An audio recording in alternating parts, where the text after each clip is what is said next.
The Astros cap off a 6-game homestand by taking 2 out of 3 from their former NL Central Division rivals, the St. Louis Cardinals.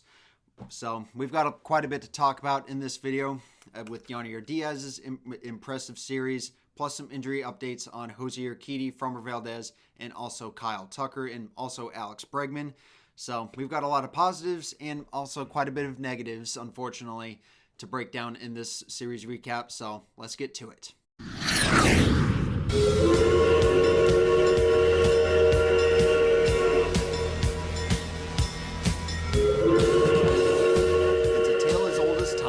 The Astros defeat the Cardinals in 2 out of 3 games this week, taking 2 out of 3 from a 3-game series at Minute Maid Park. Let's break down the series. But before we do that, let's dive into a quick injury update, and unfortunately, it is not a good one. It's probably one of the worst ones I think I've had to share to this point. Cristian Javier and Jose Urquidy will be undergoing season-ending surgery on their elbows. Now, sources were pointing towards them getting Tommy John surgery, but according to a press release by the Houston Astros, which was released on Wednesday morning, it will not be Tommy John surgery, but regardless of what kind of surgery it is, it's going to be season-ending surgeries, and we will not see either pitcher for the rest of the season. Probably the most brutal news that we have received this week. This Astros rotation has had it all. They have been snake bit by injuries all season long, and our starting rotation is is definitely the backbone of what makes this team so great. And we've easily just lost one of our best ones to this point. Urquidy is easily replaceable. I'm not too concerned with losing him, but Javier is the person that I'm concerned about. Now, Dana Brown did admittedly state it's very bad news, and it's sad that things have to break out this way. And before you guys want to light me up in the comments saying that the pitch clock is to blame, I don't think the pitch clock is to blame. Yes, we've seen a lot of pitchers go down for Tommy John surgeries and season-ending surgeries and stuff like that since the pitch clock was first implemented, and even more so with them shortening it this season. But I don't think the pitch clock is the problem here. And here's why. The thing about these pitchers is that, for them to be throwing 90 plus miles an hour, they'd start doing that when they're little boys.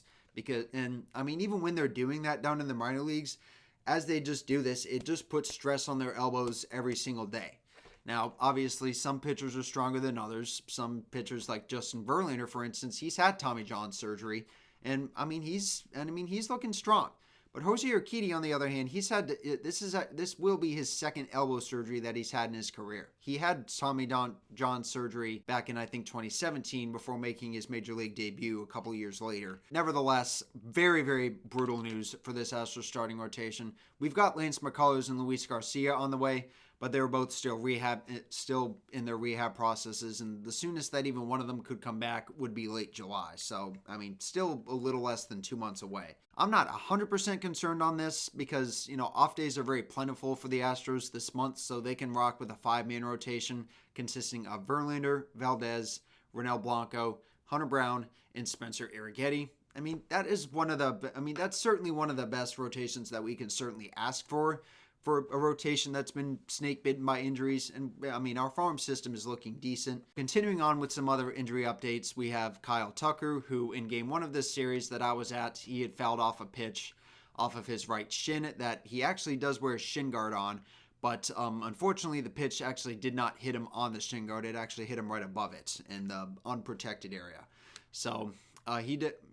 As of when I'm recording this video, I'm thinking that he is still using crutches to get around. So still not putting much weight on it. He did not play in the final 2 games of this series against the St. Louis Cardinals.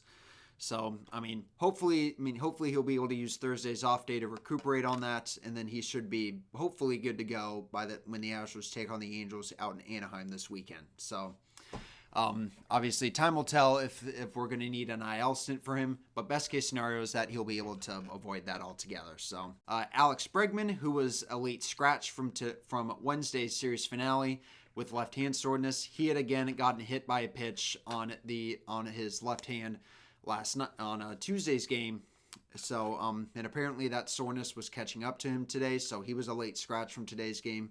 Currently, we have no injury updates on him as to how good that is, but I mean, my guess is that the soreness will heal. I mean, usually soreness does degrade over time, and I think he'll be okay. Last but certainly not least, Spencer Arrighetti. He had left his start on Tuesday's game with a calf contusion after a comebacker had struck him on the lower leg as he was kind of coming around there. But Joe Espada did state that he should be able to make his next start on time, which, I mean, that should be good. So, mostly good injury updates. The only bad ones, of course, coming on Christian Javier and Jose Urquidy. But anyway, enough talk on injury updates. Let's break down this series. So, starting off here in this first game with Justin Verlander had pitched in this game, and he wasn't really that good.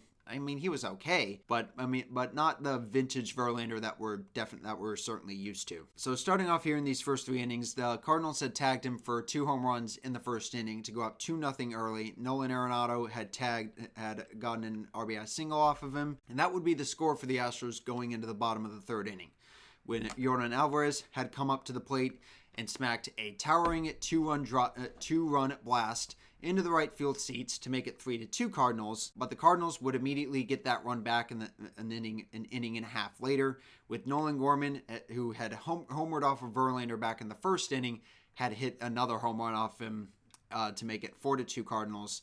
And then going into the bottom of the 6th inning, Jake Meyers and the Astros would continue to creep closer over the course of the night, with Jake Meyers hitting an infield hit that just barely eked past Mason Wynn, the Cardinals shortstop, which would plate Yordan Alvarez to make it a 1-run game. And then the bottom of the 8th was when the Astros bats would come alive. The first run that the Astros would score in this inning was a game-tying blast by Alex Bregman, which was, I think, one of 2 home runs he would hit in this series. I'm not sure if he homered in game 2. He probably didn't. But then after that, a couple innings later, Yainer Diaz hit the go-ahead blast off the community leader signs to put the Astros up 6-4, giving them their first lead of the night. And then Jose Altuve would add on to that by hitting a ground rule double to make it 7-4 Astros, setting the stage for Josh Hader, and he would nail down the save to give the Astros the 7-4 victory in game number 1. Game number 2 was Spencer Arrighetti's night. Unfortunately, like I said at the beginning of this video, he had a shortened night because in the 3rd inning, I believe, he had actually had a comebacker hit off of his calf, which caused it to be slightly hurt. He would end up continuing to finish off the inning, but at the same time, it ended up being a long night for the bullpen. I mean, the only run that the Cardinals would get in this game was on a home run by Alec Burleson on the second batter that Arrighetti had faced. But that was the only one that Arrighetti would give up in this game, but not the only one the Cardinals would score as a team. But Yainer Diaz's home run had proved to be the difference maker in this game, as the Astros went into the 6th inning needing to get at least 12 outs from their bullpen. I mean, the bullpen in total had to cover 15 outs, if not 18. But we were going into the 6th inning, just 12 outs needed to get by this bullpen, up by 6. Surely this was a comfortable lead for them to work with, right? Well, you'd be wrong. And the Astros did not blow this game. Like, they would hang on to win. But Mason Wynn had actually made it interesting, as he would hit a 2-run home run into the Crawford boxes to make it a 3-run game for the Cardinals for the Astros to make it 7-4 Houston. And then the top of the 7th is when things got a little bit interesting, as Nolan Gorman, who had hit 2 home runs off Verlander last night, hit another one in this game to make it a 2-run ball game. And as it was going into right field, Mauricio Dubon, who was taking the place of Kyle Tucker, who was still battling that shin contusion, was jumping up to make a leaping catch to try to rob Nolan Gorman of hitting a potential home run. The ball was not necessarily out of his reach per se, but as we can kind of see in this picture that I grabbed off the internet here, it appeared that a fan was actually reaching out onto the field of play to field the ball, but fan interference was not called on this play, and the home run call would stand. Nor did the Astros challenge the call. Now, as I look back on this picture, I think the call of no fan interference was the correct call, and you guys can start a topic on this down in the comments.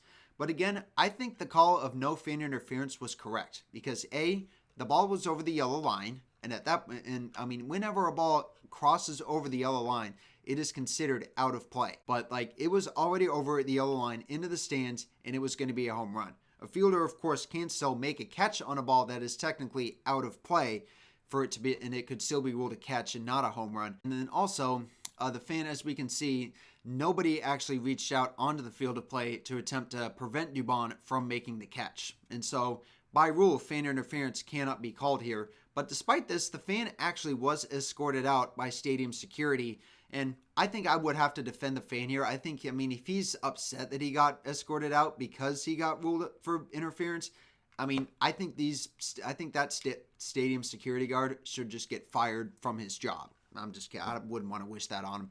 But I think that they didn't make the correct decision here. Clearly, these security guards do not take the time to actually read in the fan interference rules that are set by Major League Baseball. And they just instead go off of the stadium game day policy stating that fans can't cause interference, prevent fielders from making catches. There we go. That's what I was going to say. Prevent a fielder from making a catch, whether fan interference gets called or not. And, I mean, in this case, fan interference should not have been called, or at least Dubon's claiming it that way. And he did look visibly upset at the fan for preventing him from doing that. And, I mean, I certainly don't blame him. I would have been upset if I was Roth for making that kind of a catch. But, at the same time, the call of no fan interference was correct. They got that right. But yeah, that home run would make it a 2-1 game at that point.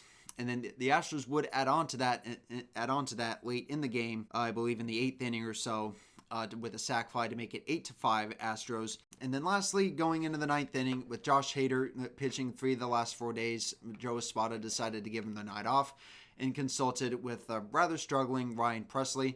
And then just like old times, Ryan Pressly picks up his first save of the season and he certainly is overdue for one. And, I mean, this is the exact performance that Ryan Pressly needed. Granted, this save came easy for him, and obviously at this level, saves are not going to come easy for any pitcher. But I'm sure he'll take what he can get because, after all, Pressly is not going to get better if he just sits in the bullpen, not getting a chance to pitch. Same also goes for Jose Abreu. If he's not going to give him the chance to actually play, then he's just not going to get better. It's that simple. But yeah, Diaz did stay hot in this game as his 3-1 home run proved to be the difference maker in this game. Because, I mean, honestly, if it weren't for that 3-1 home run, that game probably would have gone to Manfred innings, and who knows what would have happened. So, we'll take it, I guess. So, going into the series finale here, it was a rather big controversy in this game. With Ronel Blanco did get the start in this game, and I did not watch this game, so I'm just going to be going off of some scoring headlines, and obviously I also did not have any notes on this game either. But as we kind of go in here, going into the bottom of the 5th inning, the Astros were down 3-0. But Yainer Diaz would hit a home run to snap the shutout. Trey Cabbage would actually go back-to-back with him to make it 3-2 Cardinals. But Nolan Arenado, who has been a rather familiar nemesis, got one of those runs back to make it 4-2. And that would end up being the final score in this game. But let's rewind just a little bit, going back here to the top of the 5th inning, which led to a little bit of controversy. So Pedro Pages, who was the second man to bat in this inning, had actually drawn a walk on a pitch that obviously should have been strike 3. I'll put the strike zone graphic on screen for you guys right now. Obviously, this is kind of the reason why I think that, that the automatic balls and strike system should be coming to the major leagues by now. I don't know why it's not in here. It's so overdue. Like, we need the ability to challenge balls and strikes. Because if this was in here, this should have been challenged. Because then after this actually led to not 1, but 2 additional runs for the St. Louis Cardinals. What is going on? Like, why does a strike call need to change the complexity of this entire game? And even worse, Joe Espada didn't even come out of the dugout and let the home plate umpire hear it. The strike zone for all 3 games in this series was absolutely terrible. Honestly, every time we go up against a bad strike zone, it always seems like it's against us. It's bullshit. And again, I'm kind of glad I didn't have to watch this game because I was at work. But at the same time, this was the reason we lost this game. We easily could have won this with a rather good bullpen. But instead, the Astros were shut down by the St. Louis Cardinals bullpen, much like how they were last night. So, again, a blown strike call changed the complexity of this game, and it allowed the Cardinals to easily win that because it led them to 2 additional runs. Granted, even if you were to take those runs off of the scoreboard, we'd still be tied going into extra innings. So, again, who knows what would have happened, but either way, it's just total bullshit. Next up for the Astros, they will be going on a 6-game West Coast road trip covering the state of California with 3 games in Anaheim against the LA Angels and also 3 games at Oracle Park in San Francisco against the Giants. So that should be a pretty fun series. We haven't been to San Francisco in quite a while, so that should be fun. But anyway, guys, that's going to do it for this video. Leave a like if you guys enjoyed. If you want to watch any more of my other stuff, including this week's reaction video, then click the link and click these cards here that are above my shoulders. Leave a like if you guys enjoyed, like I said, and I'll see you guys in the next one.